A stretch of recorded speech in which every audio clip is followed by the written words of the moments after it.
اجلاس سے خطاب میں وزیر اعظم شہباز شریف نے کہا کہ چھوٹے اور درمیانے درجے کے کاروبار ملکی معیشت میں ریڑھ کی ہڈی کی حیثیت رکھتے ہیں۔ حکومت چھوٹے اور درمیانے درجے کے کاروبار کو سہولت فراہم کرنے کے حوالے سے ہر ممکن اقدامات کر رہی ہے۔ انہوں نے کہا کہ پاکستانی صنعتوں کو گلوبل سپلائی چین کا حصہ بنانے کے حوالے سے بھرپور اقدامات کی ضرورت ہے۔ ایس ایم ایز کی ترقی کے حوالے سے وفاق اور تمام صوبے مل کر کام کریں۔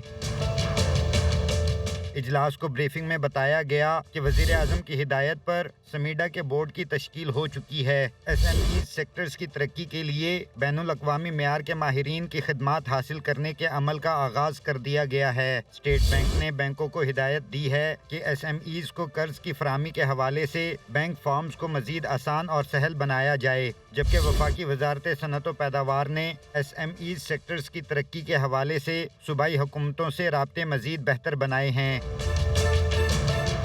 اجلاس کو آگاہ کیا گیا کہ ایس ایم ایز سیکٹرز کے حوالے سے سندھ اور بلوچستان کی حکومتوں نے جامع لاہ عمل تیار کر لیا ہے، جبکہ پنجاب، خیبر پختونخوا، گلگت بلتستان اور آزاد جموں کشمیر کی حکومتیں جامع حکمت عملی پر کام کر رہی ہیں۔ وزیر اعظم کی ہدایت پر ملک بھر میں موجود ایس ایم ایز کا ڈیٹا بھی اکٹھا کیا جا رہا ہے۔